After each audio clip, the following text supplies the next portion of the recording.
ate n'okutalaga disitulikiti zonna ezikola obulabirizi buno. Kulikayo nnyo ssebo, mukulikeeyo, mwebale okuba omukisa gye tuli. Abaweereza abo bangi wano, nyimiridde ne disitulikiti wa Buyukwe ali wano, ssebo omusumbawo Christopher Kakooza mulwadde ali bweru, atumye Bishop Father Ignatius Bowa ali wano, administrator wa Cathedral. Abaweereza abalala mbase muyimirire. Rwanda Sawali Samuel, Bishop Dr. Justice Henry Kawesa wali, Bishop Addison Subi Central Region, Overseer wali wano, te ne Father Luwaga okuva mu Orthodox Church naye wali. Mukkirize tusabe, kansabe disukadi atandike n'amaliriza n'omukisa. أعوذ بالله من الشيطان الرجيم. بسم الله الرحمن الرحيم.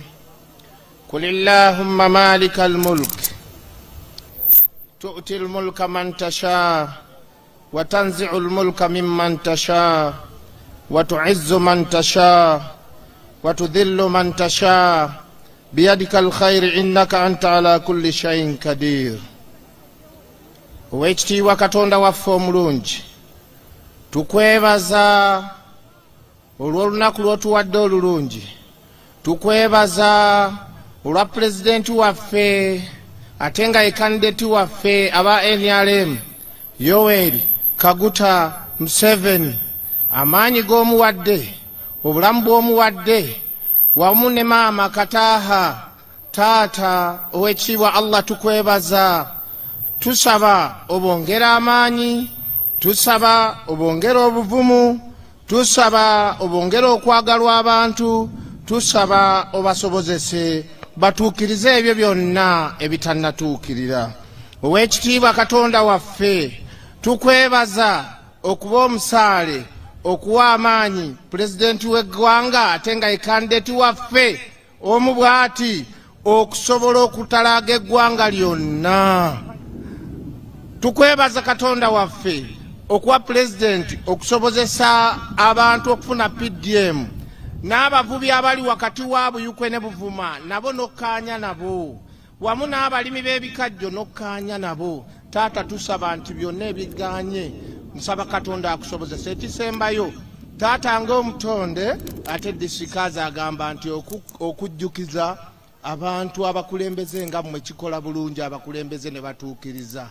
Taata nze nzijukiza bujjukiza nti entambula tennatuuka, naye nsaba Katonda akusobozese akalulu we tutuukira 15 mbe nga nze nkoze omulimu nga kada shaapu nga nina entambula. Katonda ateekemu omukisa.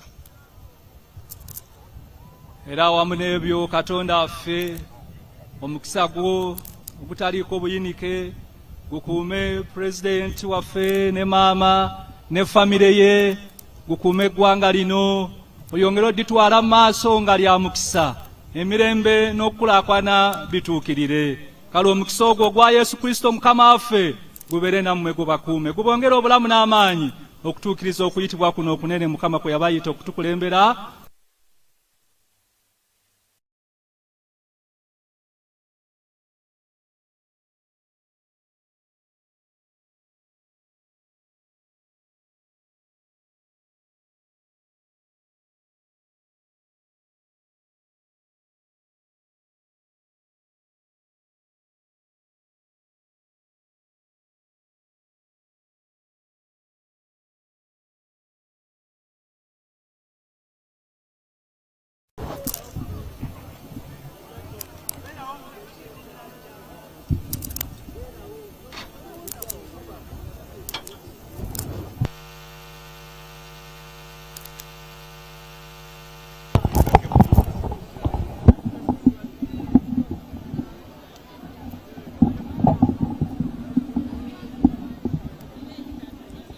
NRM oye!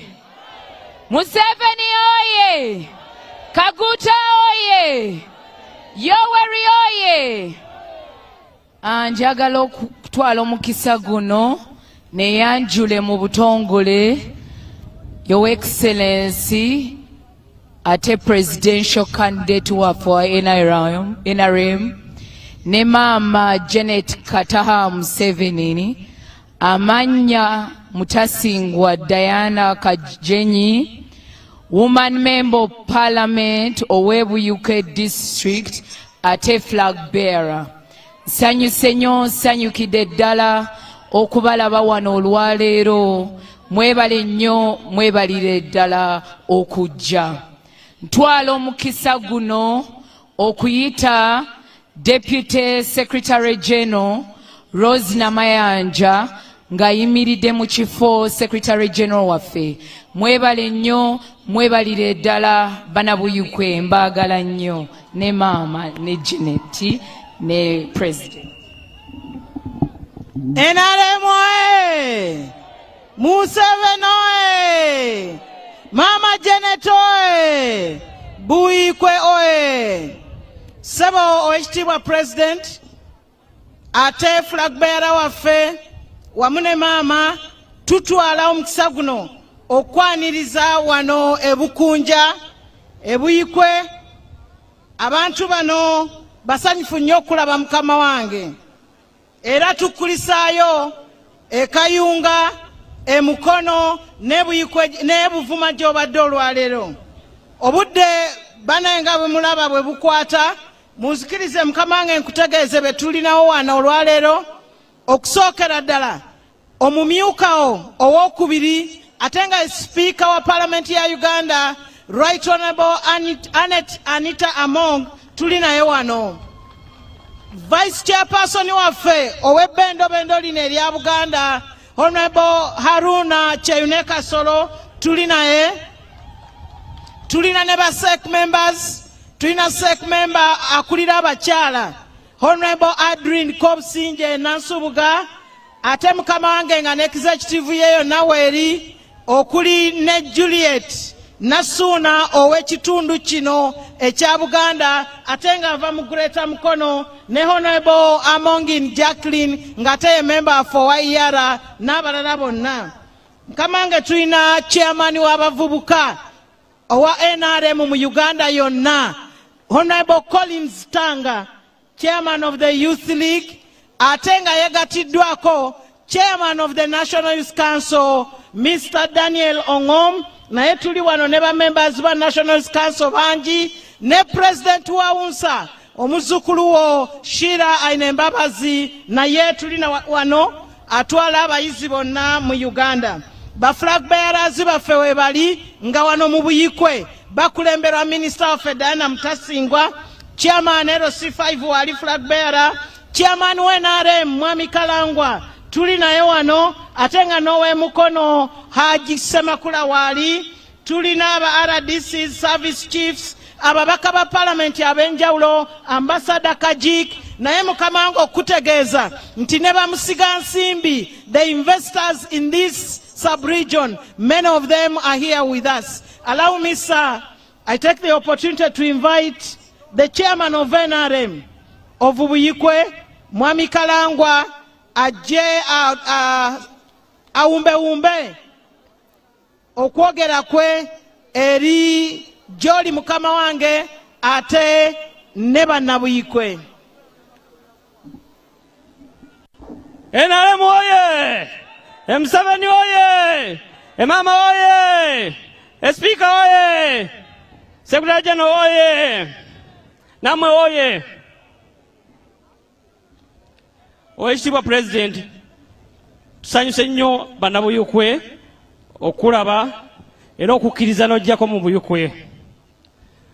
Nze nga muzzukulu wo Kalangwa Charles nkwebaza wamu ne Maama Janet nga sinaba kubaako bye njogera bingi, nina essanyu lingi nti ebbanga lyonna 2011 nali ntambulanga naawe nga nkuba bandi nga ngenda tusagula obululu, naye essaawa zino nze nkwaniriza nga ssentebe wo owa district.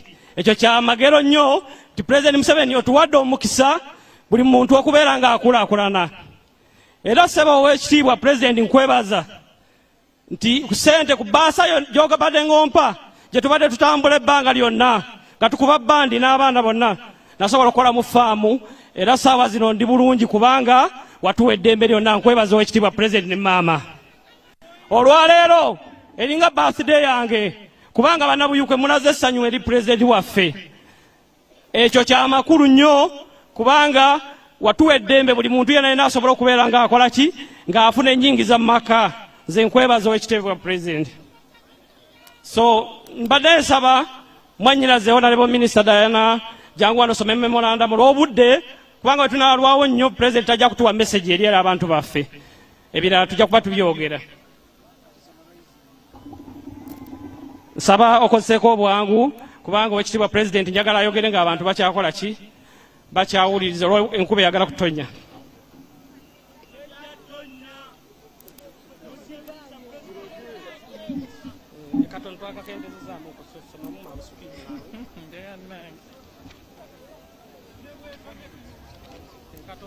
Your Excellency, memorandum ogirinaawo osobola ogiyisamu amaaso kyokka tujja kwogera ku ebyo ebitukutteko nga bannabuyikwe. Ekisookera ddala ekibuga ky'erugazi kye tulimu olwaleero twagala okwebaza olwa project gye watuwa eya Usmaid. Abantu b'erugazi nga temukuba mu ngalo. Ekyokubiri twagala okwebaza akatale ke watuwa mu Lugazi municipality. Ekirala twagala okwebaza eri projects zonna z'otukoledde. Twagala okwebaza olwa fishing community. Abavubi bali wano bayitirivu. Baagala okwebaza ensako gye wabawadde eya biliyoni 1 okulaba nti buli mwalo bagenda kwekulaakulanya. Ekirala President, njagala okwebaza olw'essente z'osindika buli mwaka mu Buyikwe district ezikola enguudo. Tuyina 3 billion ne miliyoni 3 z'osindika wano okulaba nti enguudo zikolebwa. Kye tulina ekitukuttemu nti tulina municipalities 2. Twagala okwesonda naawe ng'otukwatiddeko okulaba nga tugula grader ey'erugazi n'ey'enjeru olw'okuba ekitundu kyaffe kinene. Your Excellency, fishing community eri wano olwaleero twabaleese okuwa obujulizi nti waliwo ky'okoze okulaba nga waliwo akabembereza ku nnyanja, okulaba nti waliwo abantu abamu be watugiddeko. Your Excellency, njagala okwogera ku bintu ebirala nga innovation ey'ebukunja essomero ly'e Kiwanyi Primary School, Health Center 4 ey'Enjeru Municipality nayo twagala okulaba nga bagyongera ku mutindo. Twagala okusaba osupportinge abavubuka abageto, abavubuka abakyala nga we watusuubiza mu PDM. Ensonga eyo ngimanyi ogenda gikolako. Kawolo eddwaliro lyaffe eriri wano twagala okulaba nga tufuna ambulance olw'okuba ambulance ebadde teriwo. Your Excellency, enkuba ezze kyokka memorandum ogirina development of Naja Roads and Kiyindi Town Council. Twabadde tetunaba kufuna code ey'Kiyindi Town Council okulaba nga tufuna akasente olw'okuba Town Council eyimiridde yokka. Your Excellency, twagala okwongera okwebaza abantu abali wano abavubuka sente za PDM ze watuwa abavubuka bazikozesa. Kyokka wakyalimu obulumirira ng'abantu essente ezo eza PDM abamu tebanaba kuzifuna bulungi. Tusaba President emiruka gye tulina mingi, tusaba okwongera gitemamu tulabe nga ssente zino zituuka bulungi. Ebigambo byange bikomyawo olw'enkuba. Your Excellency, memorandum ogirina, tusaba mu ebyo bye tukuwadde ojjemu by'osobola otukolera oba by'osobola okulaba nga bisobola okuyamba Bannabuyikwe. Mwebale nnyo, mwebalire ddala okumpuliriza. Tweyanza Honorable Minister. Oweekitiibwa President, nze ogwange gwa kwebaza bwebaza kubanga ndi musanyufu nnyo ku lunaku olwaleero. Neebaza Right Honorable Speaker, buli kiseera tubeera n'ebizibu byonna. Maama Anita Mongwe, nkwebaza buli kintu kyonna ky'obadde otukolera ng'otuyamba disitulikiti yaffe. Neebaza maama wange Rose Namayanja, kubanga lyonna lye mbadde naye nga tutambula nabo okuva twatambulanga tukuba bandi, natambulanga naye era mpaka kati otuleze. Nze nkwebaliza ddala kubanga ssaawa zino nga Deputy Secretary General ng'ayimiridde wano. Neebaza Minister Kasolo Honorable, saakuwagira ku luutu eri saamuwagira nze wadde n'akatono. Nali mpagira Kalangwa kubanga Kalangwa muganda wange. Naye nkwebaza omulimu gw'okoze omunene nti otuwadde n'abantu abamu be twatakwatagana n'obasasulira wummula, kati bali bweru bagenda kuwummula era bagenda kusaba n'oteekamu ssente. Nkwebaza Minister Kasolo omutima omulungi ogugwokola, ate kati tutambula wamu, tutambula bulungi nga district. Oweekitiibwa President, olw'obudde nsaba ebyange bikomaawo kubanga bye tulina okusaba bingi, naye nkusaba nga ddeeke yange n'abakyamani bange b'amagombolola bwe binaaba biwedde otuwa omukisa tufune ku kifaananyi wamu nawe, era ebisigale tujja kuba tukubulira. Oweekitiibwa President, leka tuleke okumalira obudde. Webale nnyo Chairman, munzikirize mu ssaawa eno Bannabuyikwe kagwake keetonye weetuli wano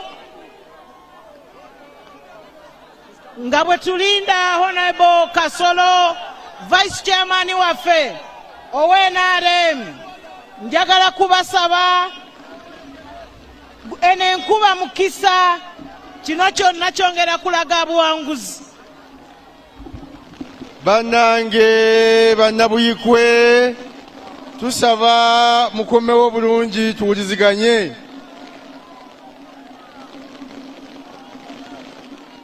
Mukama wange President, tukwaniriza ebigambo siina bingi, naye akasonga akatono akaaliwo wane Buyikwe kaali kakuba nti abakulembeze bayinamu enjawukana. Mukama wange nja kutegeeza nti nga nkolaganira wamu n'abakulembeze bonna aba Buyikwe enjawukana ezo zaggwawo, era kati Buyikwe tuli muntu omu, era bafulaga beera bonna Mukama wange bwetali bantaanya bonna bonna bagenda kuwangula. Mukama wange bagenda kuwangula, enalimu yaffe egenda okuwangula. Nsaba kutwala omukisa guno mpite omumyuka wo namba 2 ajje Mukama wange akuyite.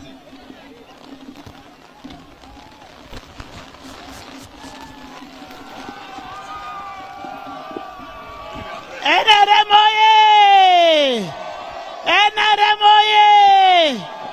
We want to thank you for remaining in the rain. Your Excellency, the people of Buyikwe love you, that's why they have remained in the rain. Your Excellency, the problem that we have in Buyikwe is the issue of absentee landlords. And Your Excellency, the money of PDM, people are stealing money of PDM, and you need to investigate on that money of PDM. I now want to invite you to come and talk to the people of Buyikwe. NRM oye! NRM oye! President Museveni oye! The youth, we are going to put in money, the president is going to put in money for you for your projects. NRM oye! President Museveni oye!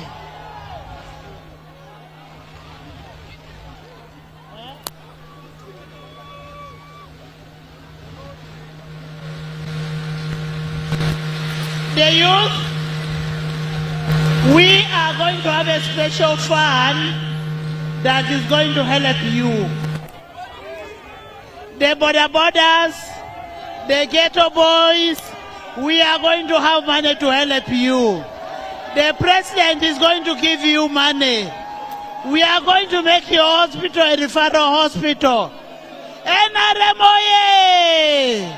President Museveni oye! Your Excellency, kindly come and speak to your people of Buikwe. The youth who are here because they love you. Hey! NRM oye! I want to recognize all the investors who are here. The Madivani family is here. I want to thank all of you for coming. Thank you for coming to be with the president. President Museveni oye! President Museveni oye! Yoweri oye! The youth oye! The ghetto oye! Boda boda oye!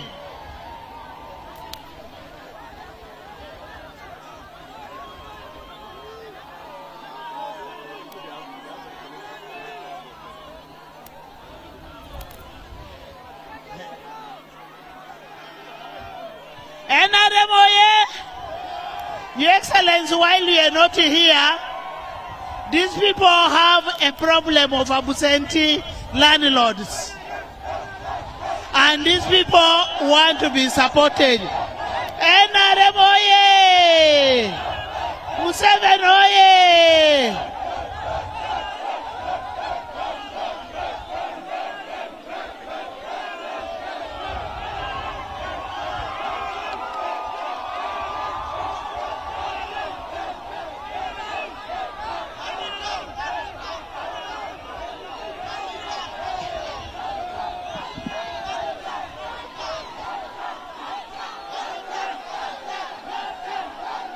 The rain is over. Please come back. Come back. Come back. The youth come back. The president is speaking. The youth come back.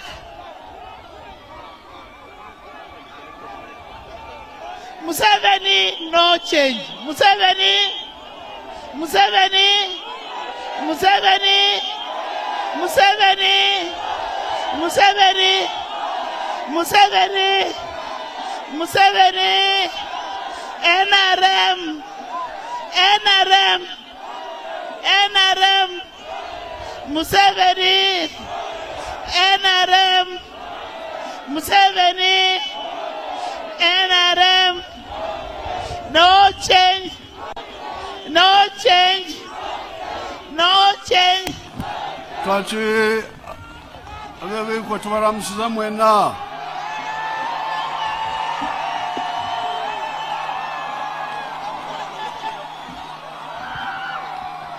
Abazukuru b'abarwanyi mwebale kugumira enkuba.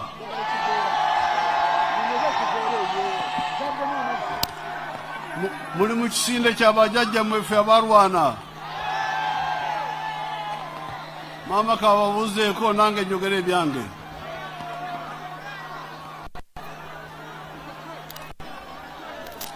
Abewiikwe muri bulungi.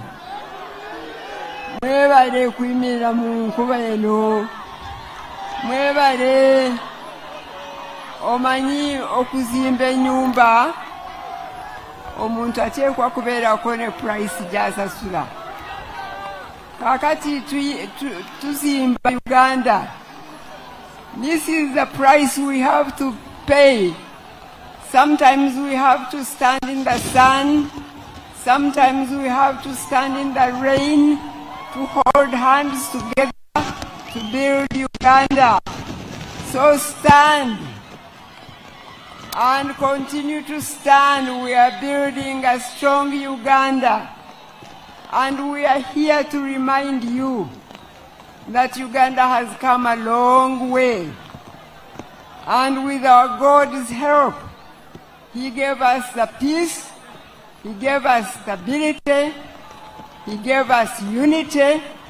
We have come 40 years now, and we are here to remind each other that we will not forget, that we must stretch out our hands and vote for NRM so that NRM can continue to build Uganda into a strong nation, so that your children and our grandchildren can be proud of the Uganda we are building today.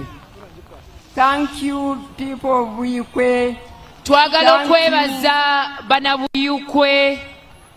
Thank you and God bless you. Mukama abakuume.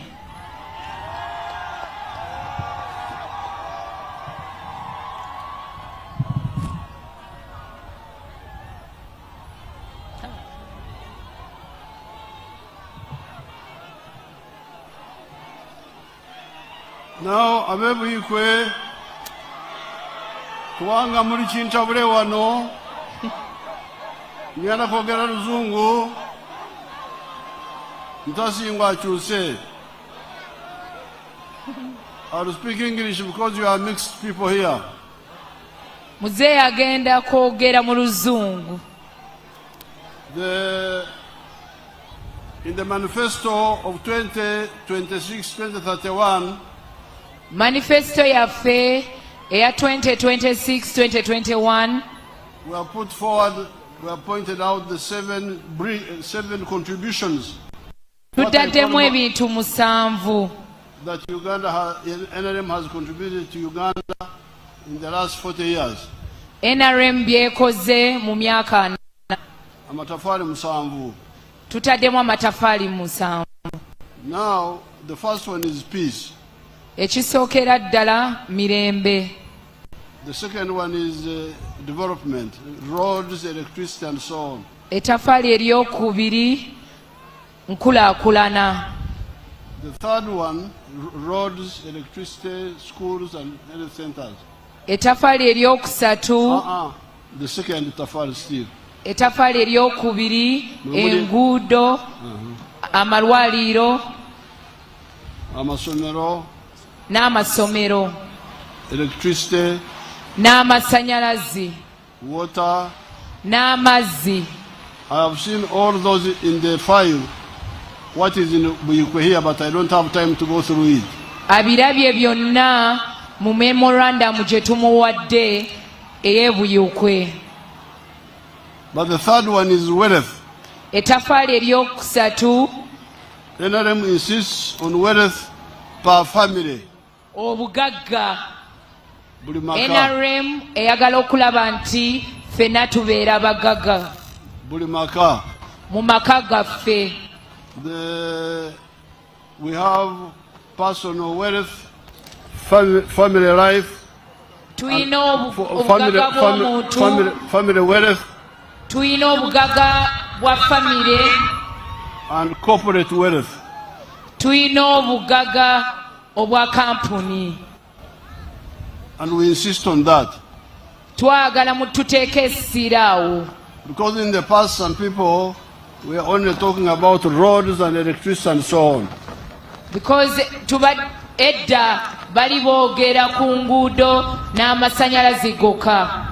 But we said no, you don't sleep on a tarmac road, you sleep in your own house. Ne tugamba tetwebaka ku nguudo oba tetwebaka mu nnyumba ezaffe. So every home must have wealth if possible. Buli maka galina okubeera n'obugagga. And that was what we preached before we came into government. Kye twasooka okukola nga tetunaba kujja mu twasooka okusomesa nga tetunaba kujja mu gavumenti. And when we came into the government, we emphasized it. Wangi? When we come into the government, we emphasized it. Wetwaja mu gavumenti wetwateeka essira. And in the manifesto of 1996, we pointed out 7 activities for the smallholders. Ne mu manifesto yaffe eya 1986 gye twalondayo ebintu 7.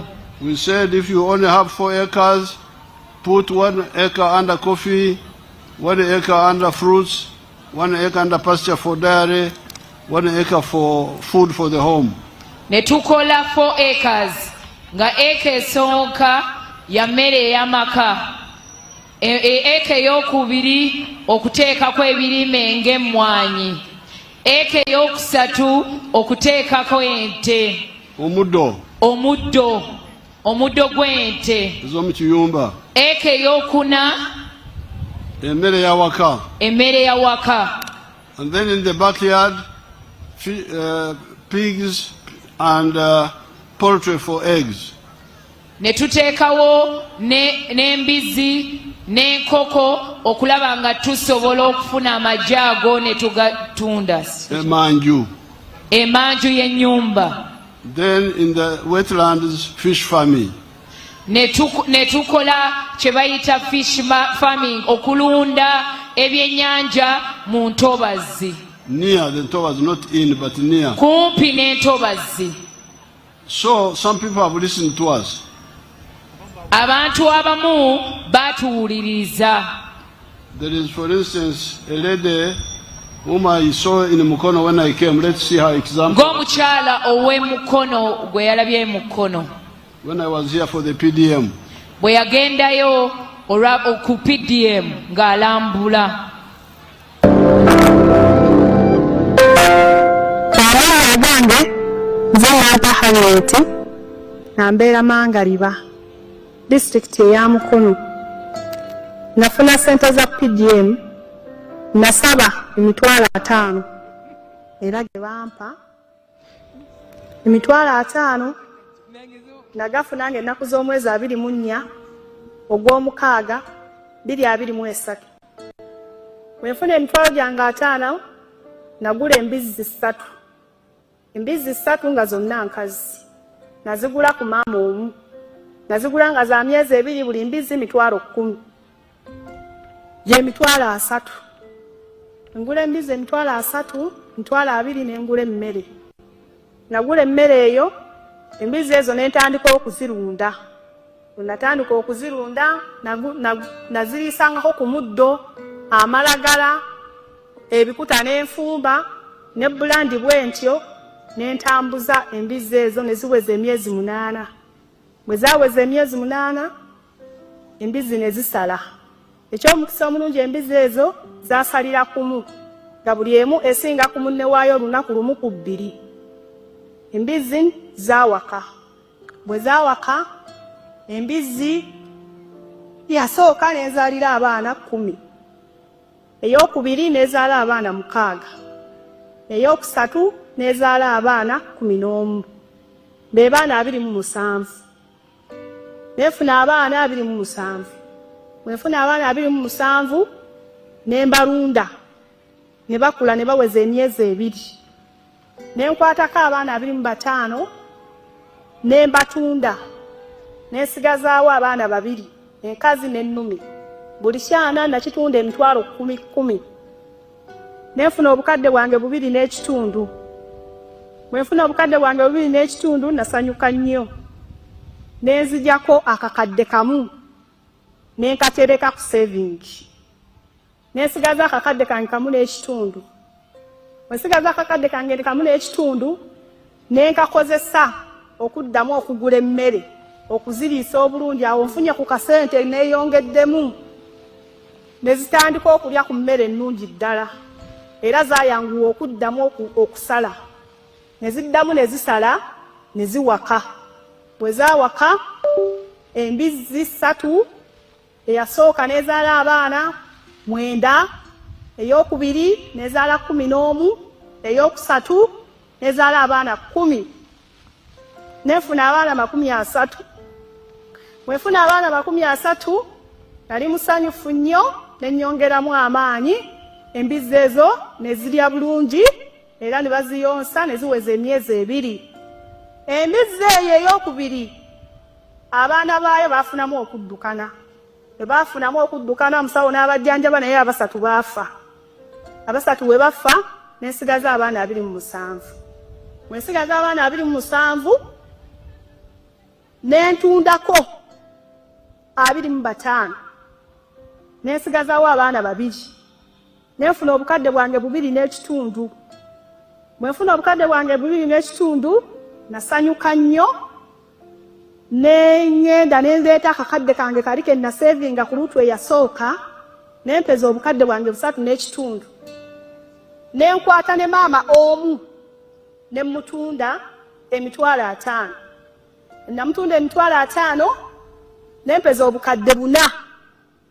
Bwe mpeza obukadde 4 ne nsanyuka nnyo era ne ngamba ngenda kugula ku nte kuba president ayagala tweyongere tugaziwe. Ne ngenda ne nnoonya ente nafuna ente.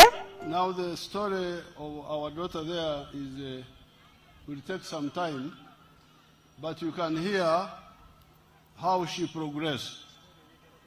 Eno story egenda kulwawo kyokka muwuliridde nga bwe yatambula mu nkola ye bwe yafuna essente za PDM. This is what she told me, waliwo kye yaŋŋamba but which she did not repeat here. kyokka takyogedde wano. She had told me that they had given her 1 million, but baali bamuwadde miliyoni 1. she feared the 1 million akakadde nakatya. Akakadde akatya aka PDM. Because she has never handled akakadde in her life. Yali takwatangako akakadde k'essente. Then she said, mu okay, bulamu bwe. let me take 500,000. N'agamba akakadde nkatidde mumpe emitwalo 5 ye n'atwala emitwalo 5. Now you have seen how she has progressed with a few pigs now multiplying to almost 30. Kati mulaba nga bw'akoze katali mu mbizzi 3. And in no time she was earning millions. The one who feared 1 million, she was talking of 4 or 5 million. Katafuna miliyoni nyingi ate luli yali atya akakadde kamu. And she has now bought a cow. Kati ayina ente. You can visit her. She's there near Mukono. You see what she's doing. Musobola omukyalira emukono ali kumpi n'empondo. Now these are small scale people who are starting. Kati bano abantu batandise mpola. Bano bebamu abatambula mpola.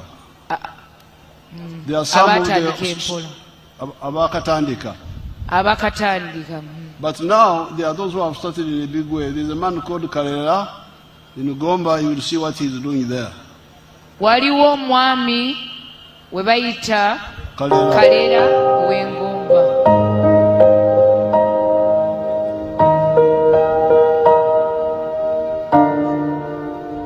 Erinnya Musisiro Naj okuva wano ku Gomba Next Generation Farm Institute era nga ye Gomba Next Generation Model Farm.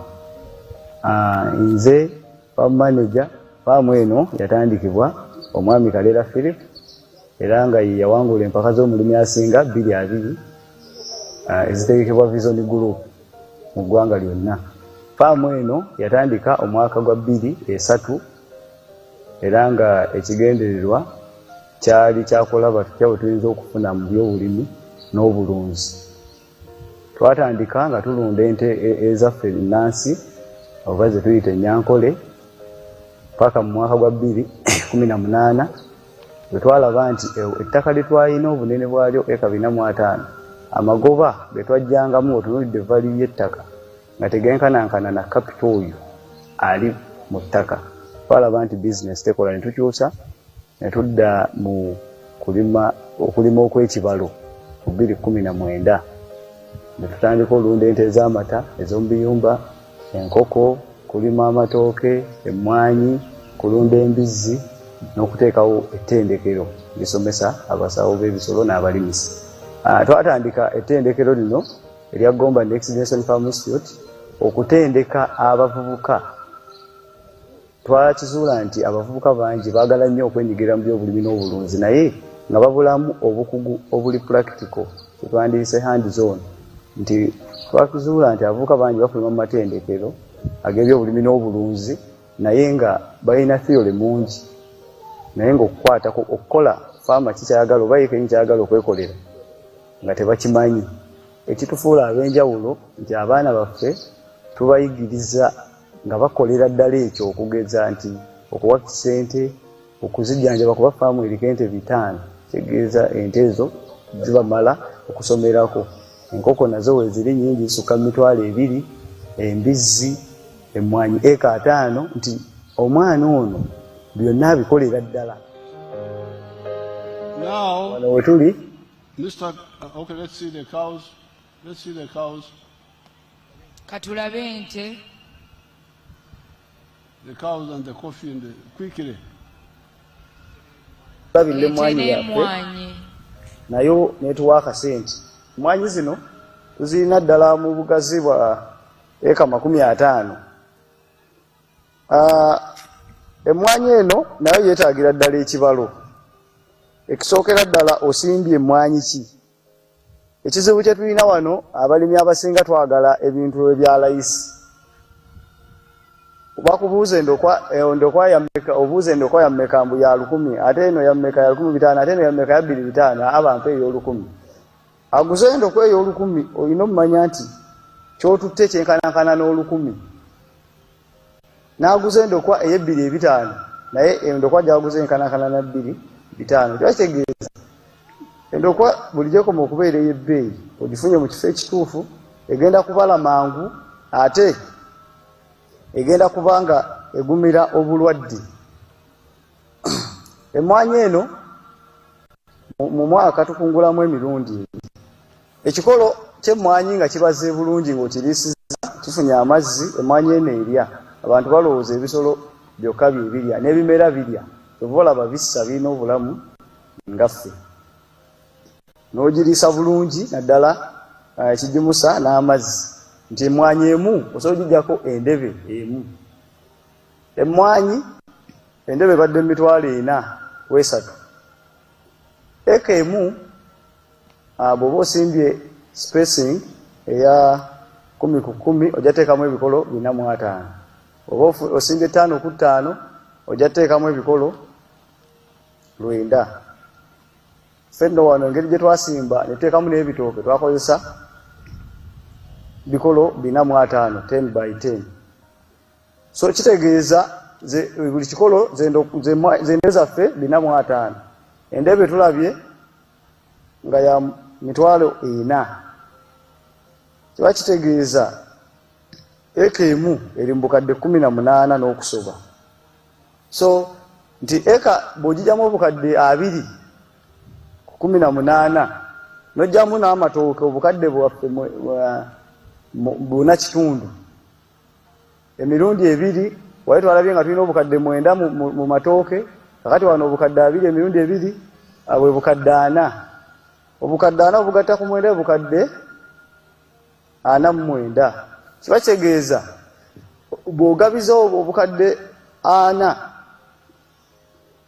emirundi 12 ogenda alaba nga omwana wakiri asobola okufuna omwezi obukadde nga 3.5 musaala naye ng'ali mu ka eka kamu kalabirira.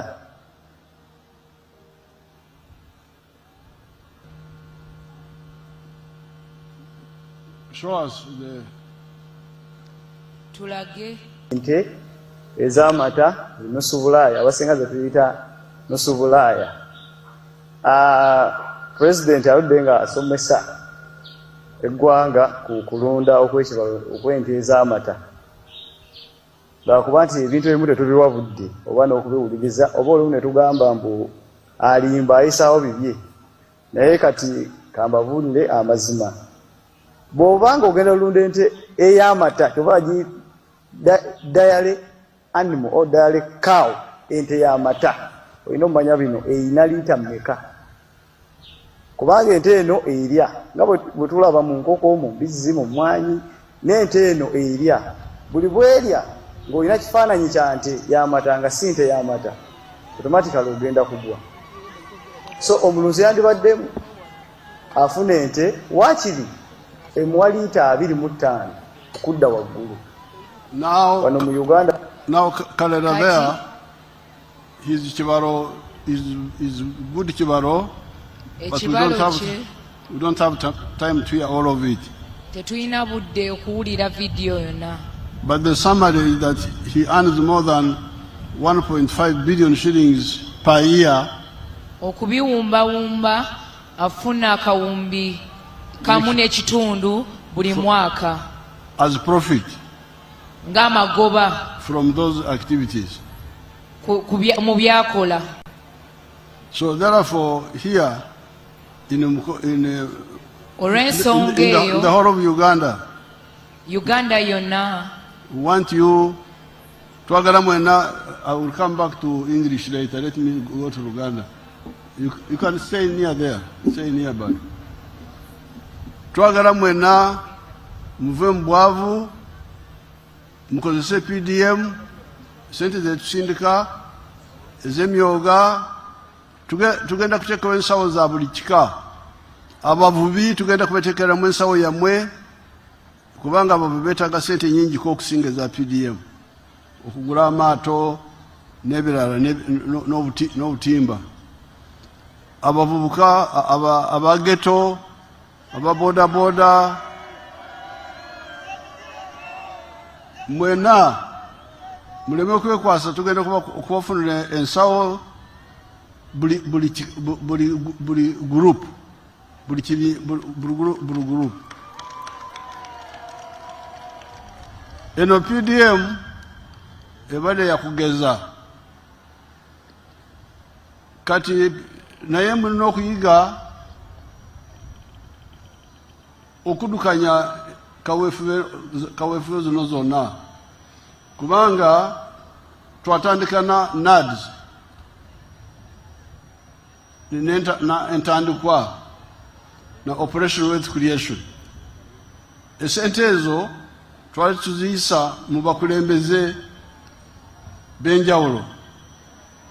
Twasooka okukozesa LC system by LC3 bebali bagaba entandikwa netujja netuyita mu NADS oluvannyuma netuyita mu basirikale aba Operation Wealth Creation. Naye nentandika okuwulira okwemulugunya nti begabira bokka.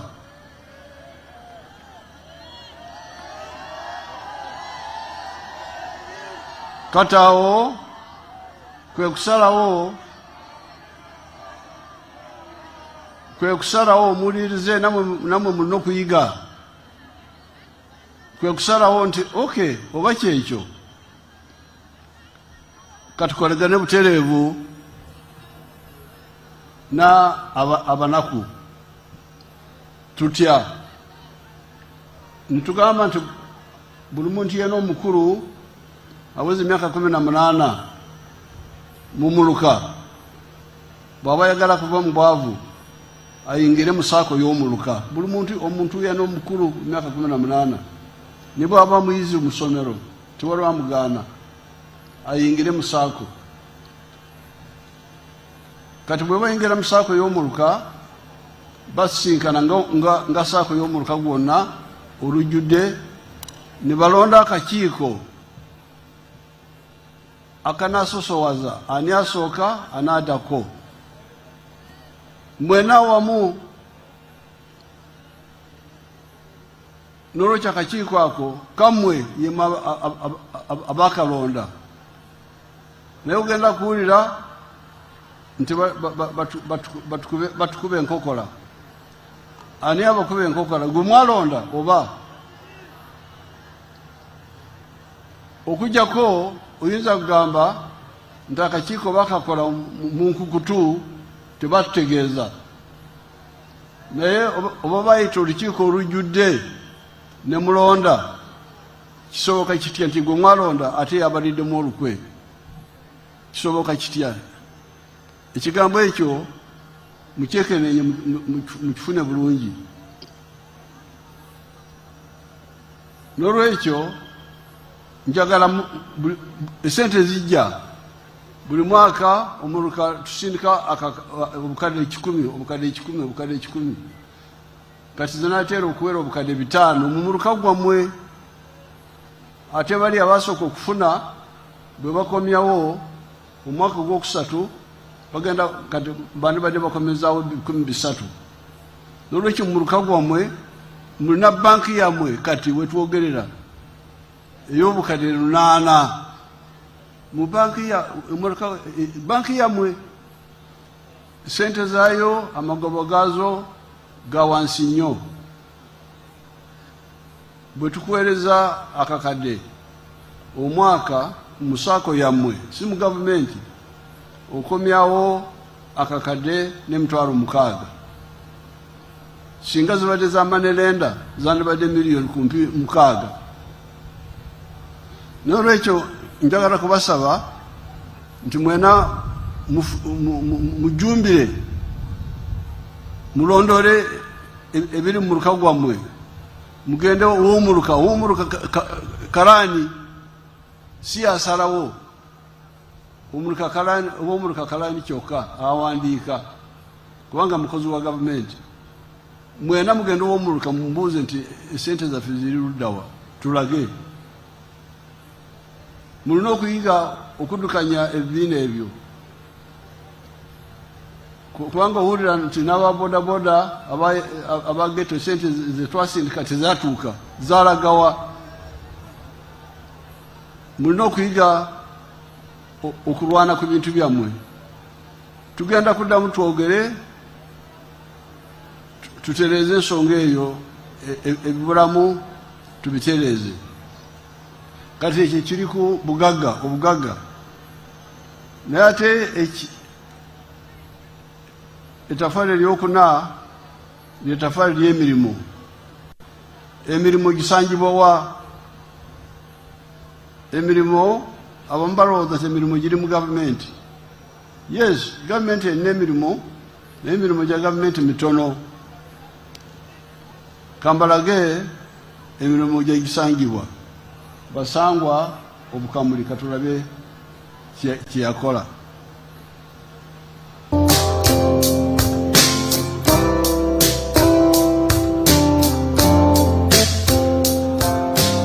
Nze Basangwa Johnson, Managing Director wa Jaka Poultry Farm.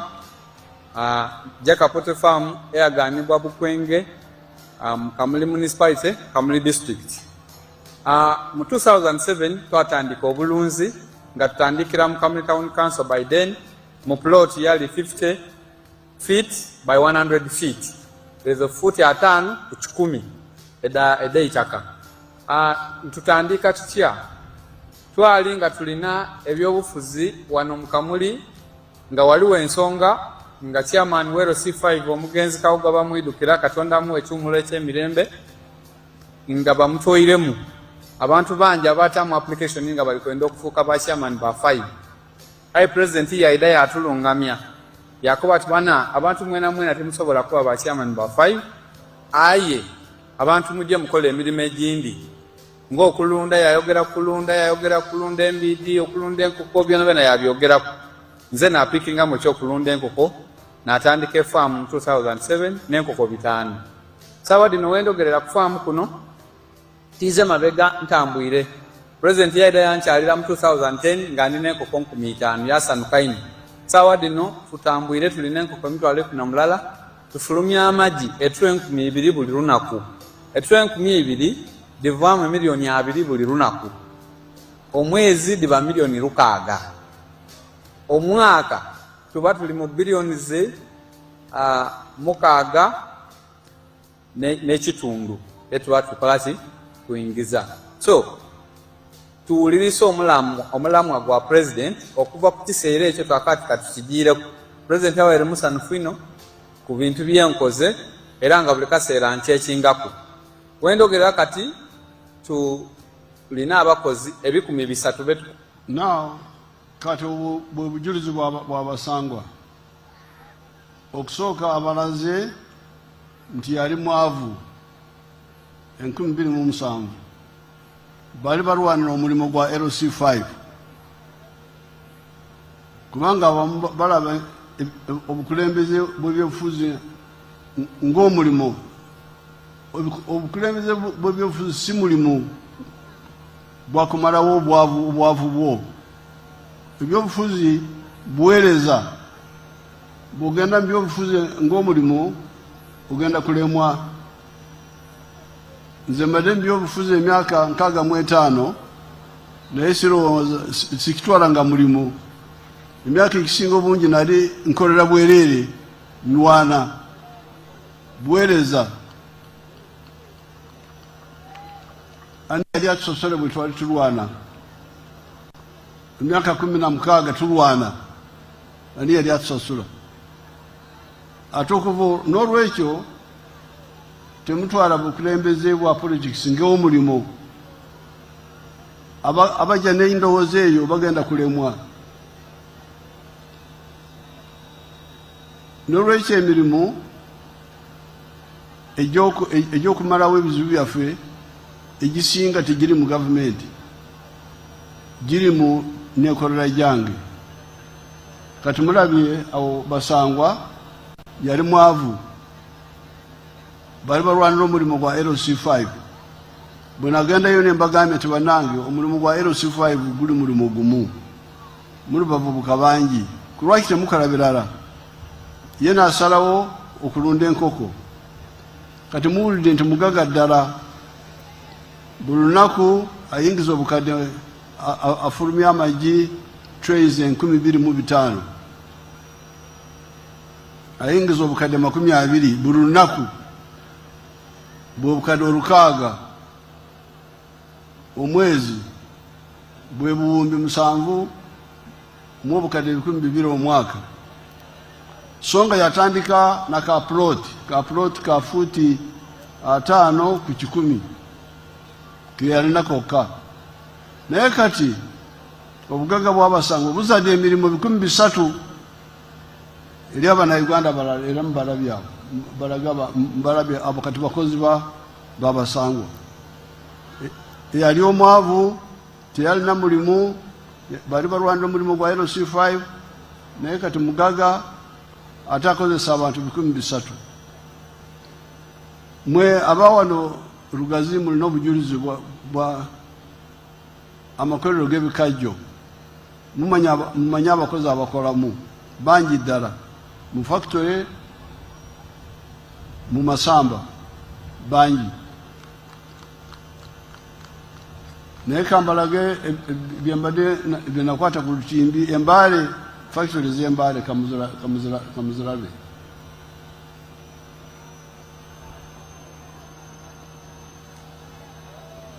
Amakolero ago gwe mulaba tawuni y'amakolero gokka.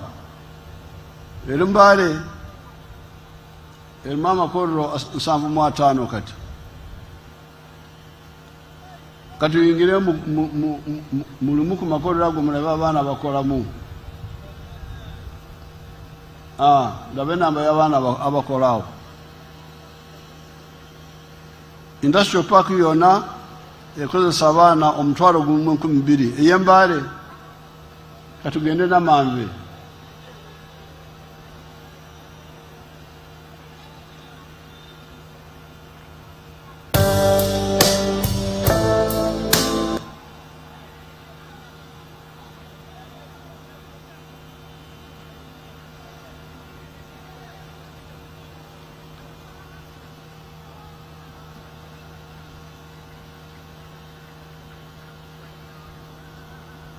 Namanve town nene ddala y'amakolero erimu amakolero 2,703 ekozesa abaana 4,400.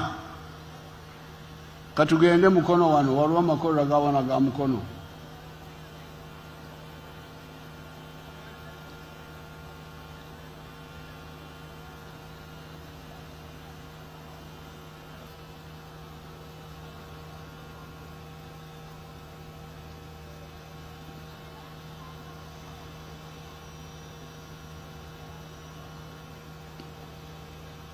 Kati Amakoro ago gonna n'amafamu n'amahoteri bizadde emirimu.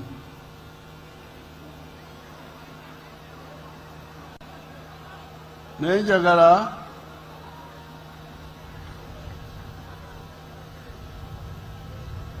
kino kyogere mu Luzungu onakyuse. Now these different forms of wealth have created jobs for our people. Buno obugaga obw'enjawulo buleetedde kiddemu muzeeyi buzadde emirimu. The jobs, the commercial agriculture. Buzadde. Commercial agriculture has produced jobs. Buzadde commercial agriculture. Commercial agriculture has created jobs. Obulimi n'obulunzi obukola sente buzadde emirimu. Buzadde emirimu. Factories have created jobs. Amakolero gazadde emirimu. Hotels have created jobs. Amahoteri gazadde emirimu. ICT units like telephone companies and so on have created jobs. Ebya technology ne computer bizadde emirimu. Now the issue of wages, of salaries. Kati ensonga y'emisaala. We are still handling the issue of salaries. We have not. Tukyakikolako ensonga y'emisaala.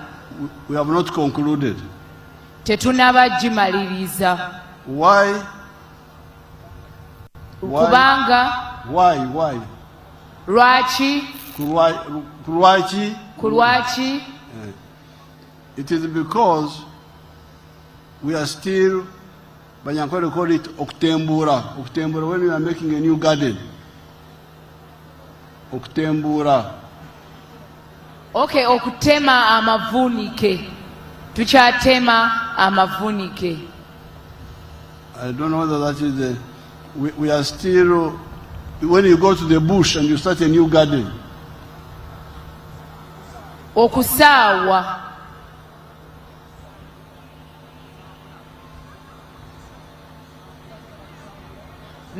Tutandika n'okusambula oba okusaawa.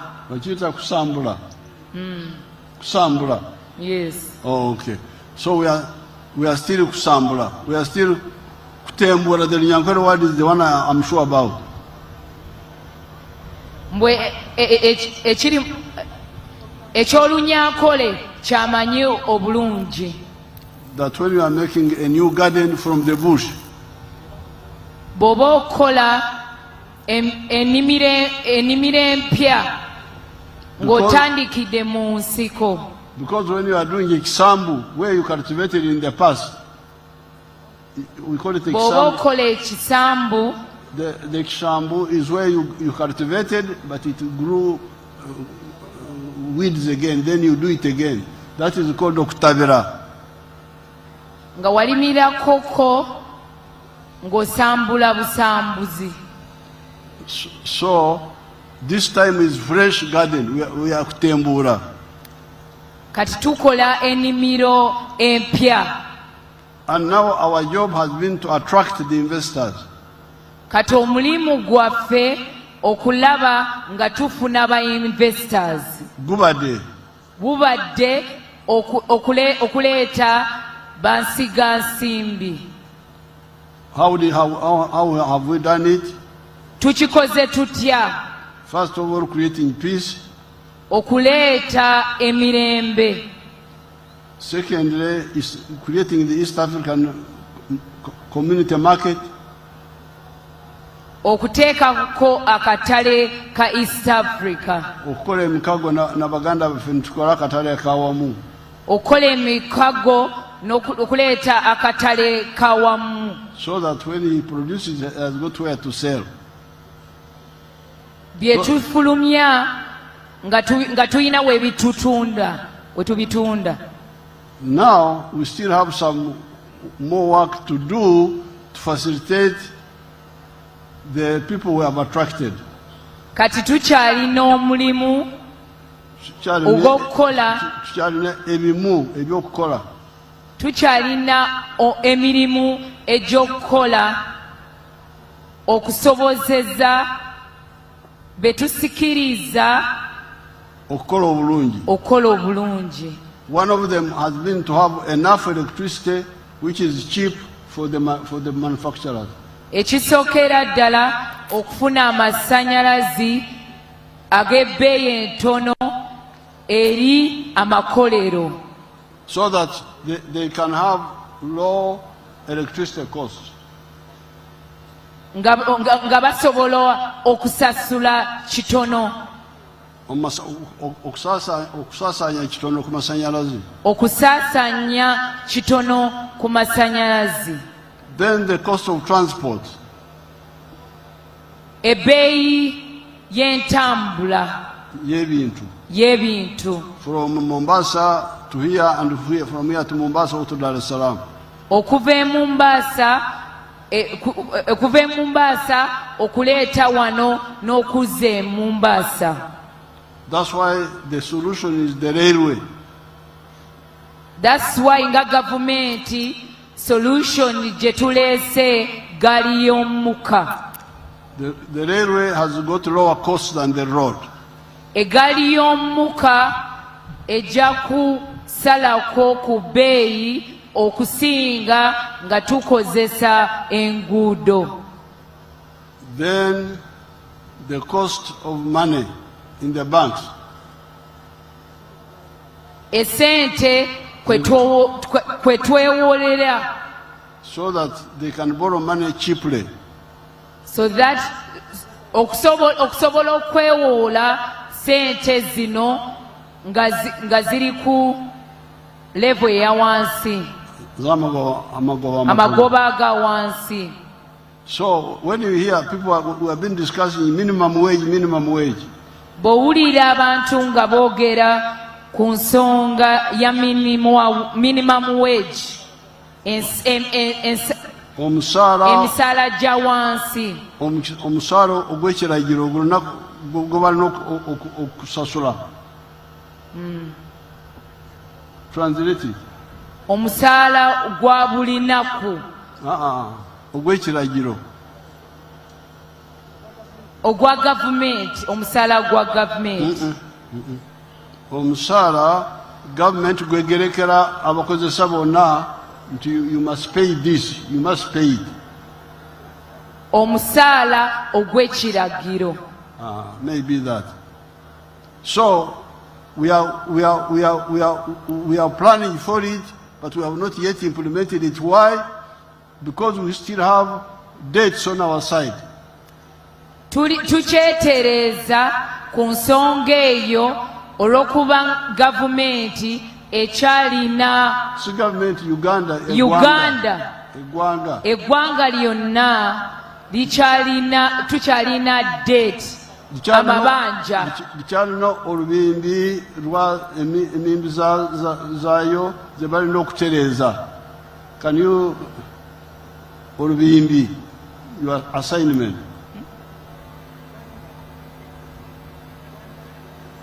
Put it in good Luganda. Eggwanga. Namayanja, you come and help this young girl.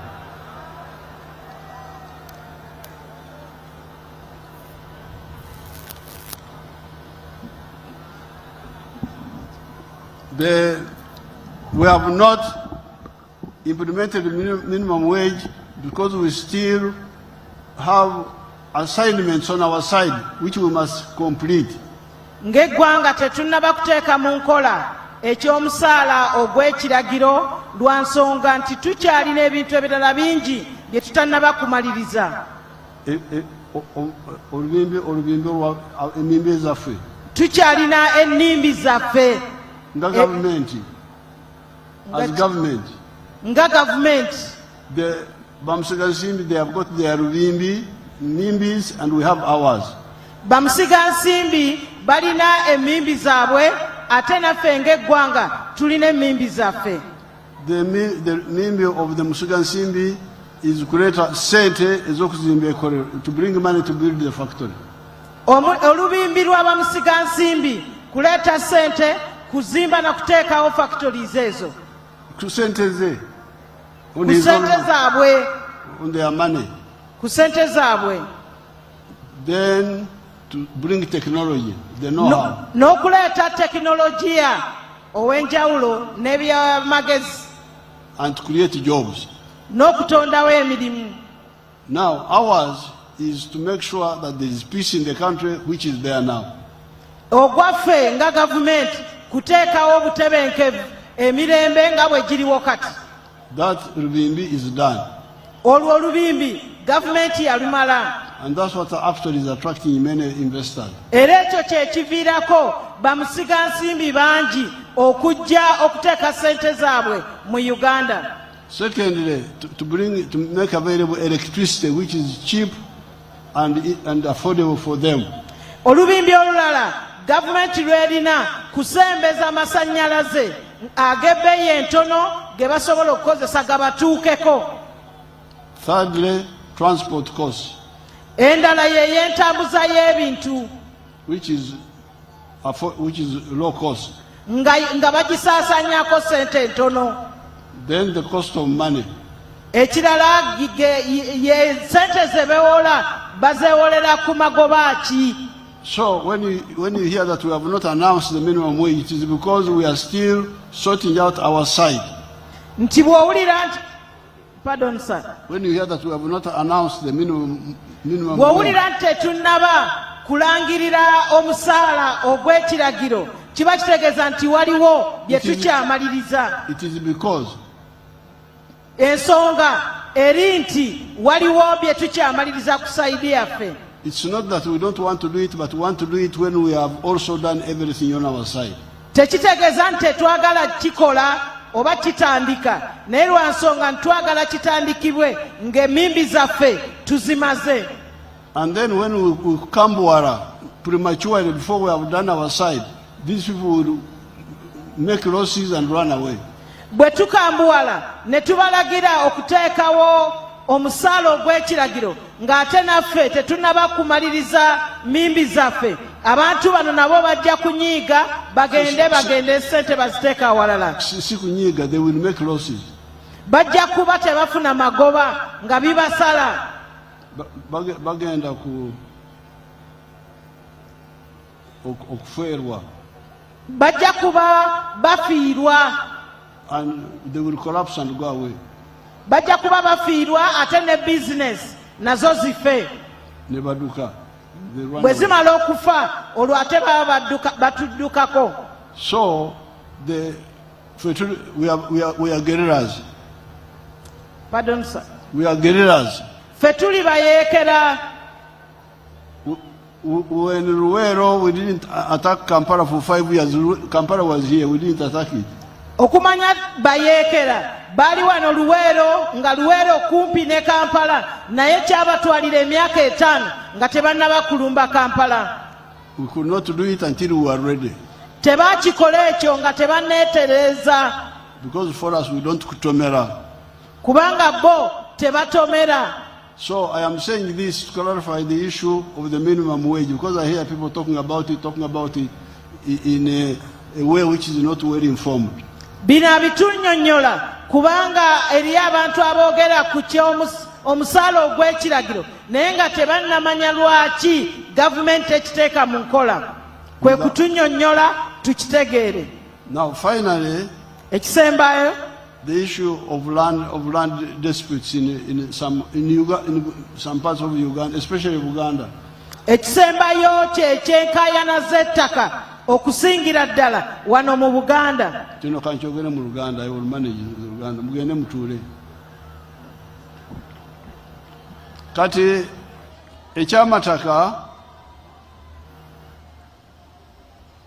NRM yalwana olutalo olw'amataka mu ssemateeka mu kiragiro ky'ettaka kya 98. Waliwo empaka mu Parliament Banambozi na grupu endala abananfuusa abo bali bagamba nti tuleke aba Mairo n'abebibanja bateese bateese bokka ne tugamba nti nedda kubanga ebyafaayo bya Mairo si birungi emabega eri abasooka banyaga 1900 abantu bakolagana n'abazungu ne banyaga Mairo okuli abantu naye oluvannyuma ne batulugunya abantu ennyo omuzungu naye n'abanyiigira 1928 n'abateekako ebiragiro ebyadibisa Mairo neba etakyakola ssente kati aba Mairo ne batandika okutunda n'olwekyo abasinga obungi aba Mairo baagula naye nabo bakola ensobi kubanga baagula ekintu ekiriku abantu nze n'amataka naye nagulako ettaka eryaliko ab'ebibanja 8 nenteesa nabo ne mbawa ssente mpitirivu ne bagenda ne bagula amataka amalala yenze eyabegayirira nali mbegayirira omu gwe bayitanga Karoli namuwa ssente nagenda nagula ettaka lya ikazi 7 nagula ente nawasa omukazi omupya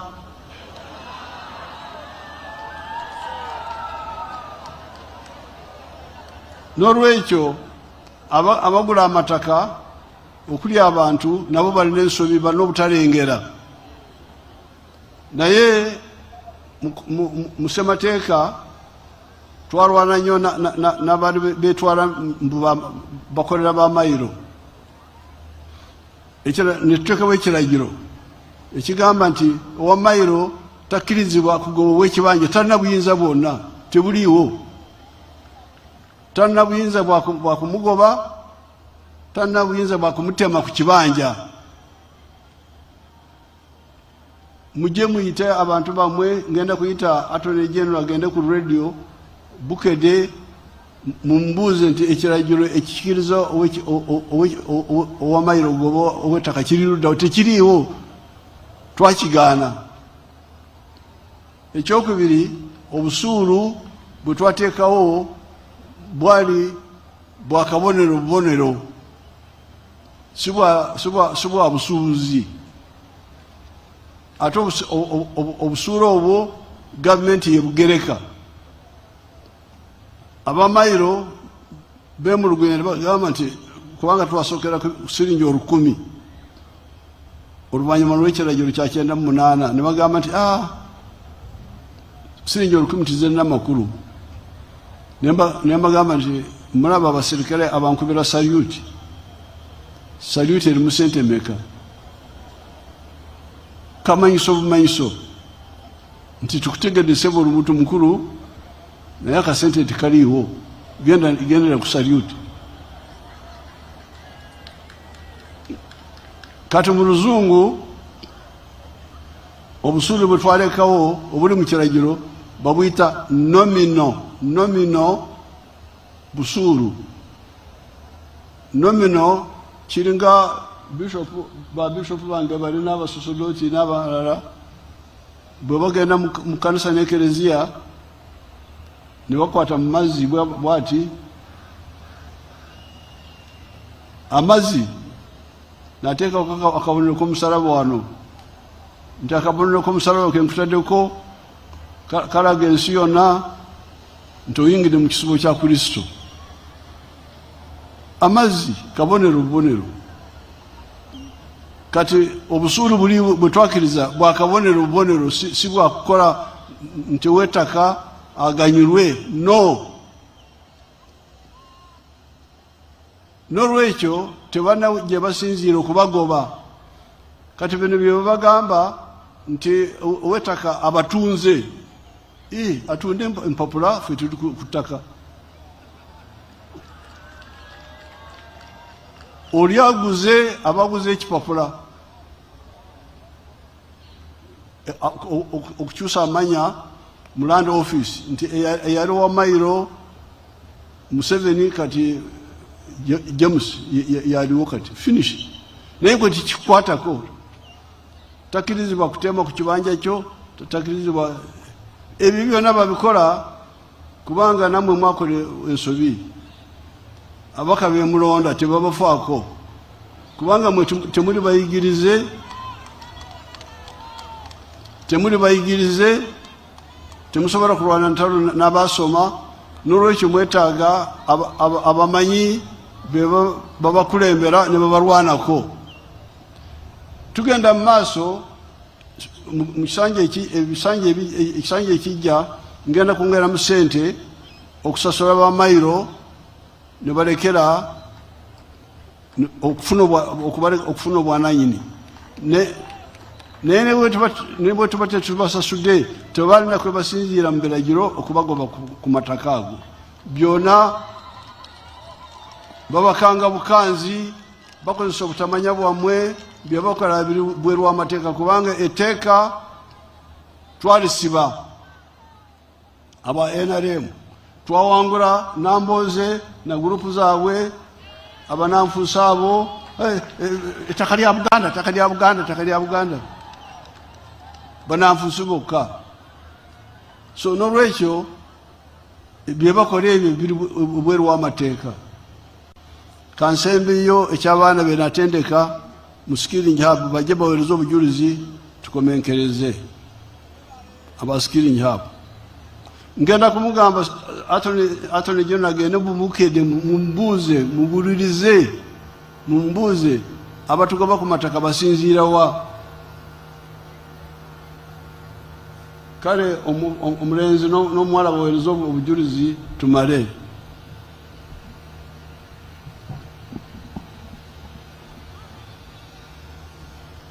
NRM woy, President Museveni woy, genda ku nsonga tetulina budde erinnya ekyakujja mu ssomero wasoma ki katokola kibwangu amanya n'eddoboozi Wamodo Ivan okuva Etongolo mu Njeru municipality mu division y'Enyenga Owekitiibwa President ne maama njagala otwala omukisa guno banirize buyuke nti mwebale nnyo okujja otulaba nga sinabagenda ku haabu nali muvubuka avuba era nga mbeera ku nnyanja nga nvuba nali nasomako nentuka mu sini ey'okuna nenemerera okusoma nenkomaawo we nagenda ku haabu nasomako siya welding okwokya ebyuma kati saawa eno ninawo akashopu gye ntwala ng'era ninayo munange omu gwenkozesa ne gwenjigiriza Owekitiibwa President tukwebaza olw'omukisa gwe watuwa era tukwebaza n'essente ze watusuubiza okututeera mu saako emiliyoni 5 njagala okutegeeza nti okuyita mu commercial officer gwe watuwa Enjeru ssente zaatuuka era ku akawunti yaffe nga saako ssente kweziri wetwatula ne ba Palbank baatutegeeza nti buli muntu asuubirwa okufuna akakadde kamu n'ekitundu Owekitiibwa President tukwebaza olw'obwagazi bwe watulaga kale amanyago Wamodo Ivan ani Wamodo Ivan yes Wamodo kata n'omwoga obukugu bw'okwokya ebyuma omwoga gwazaala obugaga kati naye akozesa abantu abalala webale Wamodo kulikayo kuliko obwavu NRM oye Mzee oye Your Excellency our President nkwamiriza nnyo mu district yaffe amanya gange mpitibwa Nanteza Dorothy era nga nviiridde Mbiko mu Njeru Municipality era nga nali omu ku muyizi ku bahabu nava mu ssomero okuba nasomako paka senior 4 then mzee wange nafuna accident nangamba school fees weddewo singira ntuula bwe nagenda Kayunga habu nasoma kyalaani era ndi mutunzi era we navaayo nenkomawo ku kyalo nenjoyininga workshop emu workshop we najoyininga okusooka babeera tebakusasula naye kyatuuka wani batandika okunsasula era ezo ssente nazisevinganga nengula ekyalaani era ssaawa zino natandika okutunga ninayo munnange omu era neyongera okusevinga nentandikawo okulunda enkoko era sizoni eno ebadde ya Christmas nalunda enkoko 10 era ne buli nkoko nali gitunda na gumu kitundu era nenfunamu akakadde kamu kitundu era sizoni eno mbadde sinazaamu kubanga enkoko zibadde zimaze okuyita mu sizoni ya Christmas. Kale Nanteza yasoma omwuga gw'okutunga kati alina obugaga bizinesi y'ekyalaani ate kati atandise okulunda enkoko ate waliwo abaana bakozesa basomesa webale Nanteza kuluka obwavu era muzeeyi nze chairperson wa sako yaffe era nga ntabadde ntambula wamu ne commercial officer affe era nga sente zo twazifuna mu sako yaffe $5,000,000 weddu era nkusibuza tujja zikukuuma kuba bannaffe bakyalioko okuhabu bajja zisanga nabo batatandikira kati muli bameka mu Buyikwe muli bameka? Nze vile Munjoli municipality tuli abaana 24 naye waliwo Olugazi municipality waliwo Obuyikwe municipality bona wamu Buyikwe wonna bona wamu Buyikwe natulinga mu baana 10 naye nga 10 kale ngenda kufuna ekifaananyi namwe kale era owensabira buli muntu ali kale genda umaliriza abavubuka abali eyo mwena mulonde NRM kubanga yetaala empya NRM oye mwebale nnyo Nanteza n'olwekyo tuze wano okubasaba okuwagira NRM kubanga amatafaali getadde ku Uganda njogedde kwana gooka naye mu press conference ngenda kwongera kwa amalala 3 mu abaana tugenda kufuna ekifaananyi oluvannyuma n'olwekyo tubasaba muwagire NRM kubanga yesobola byekoze birabika mbasaba mwena muwagire NRM oye omusajja omukulu w'enkofiira oye Buyikwe oye Buganda oye Uganda oye East Africa oye kamba katuweereze abantu ebendera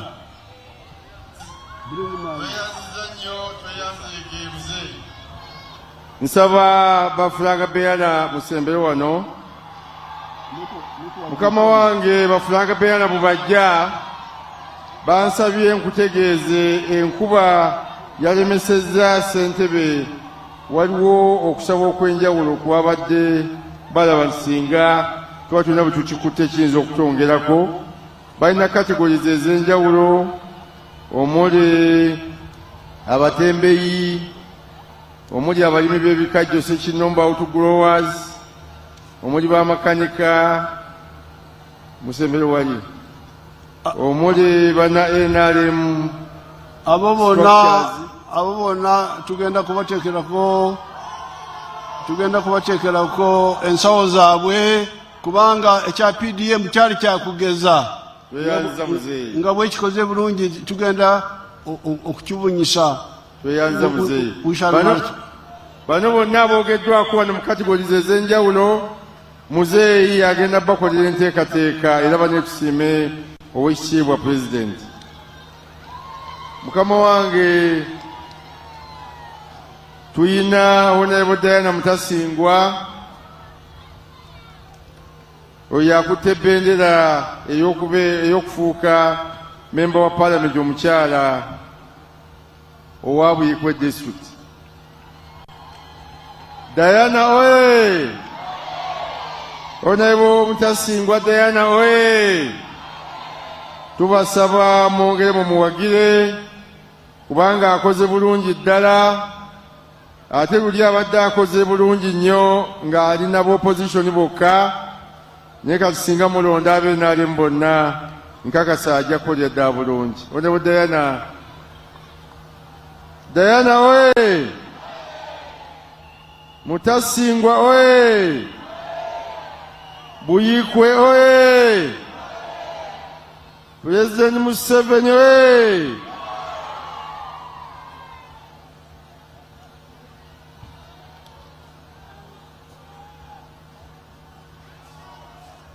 Bana akalulu.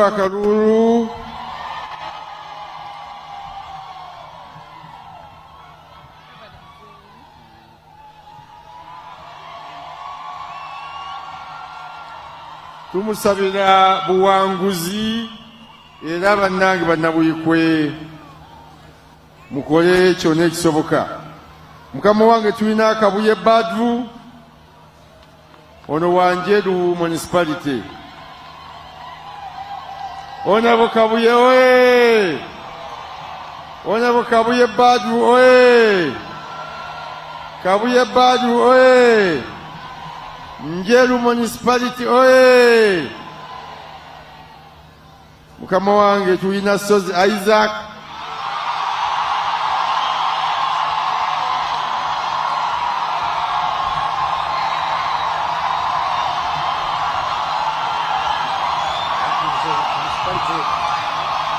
Sozi Isaac oye! Sozi oyo yabeerera mu parliament yali musajja w'amaanyi nnyo. Era abalugazi bufiiriddwa bingi nga taliiyo. Tusaba mumutuddize. Mukama wange tuyinawo ne Mutebi David.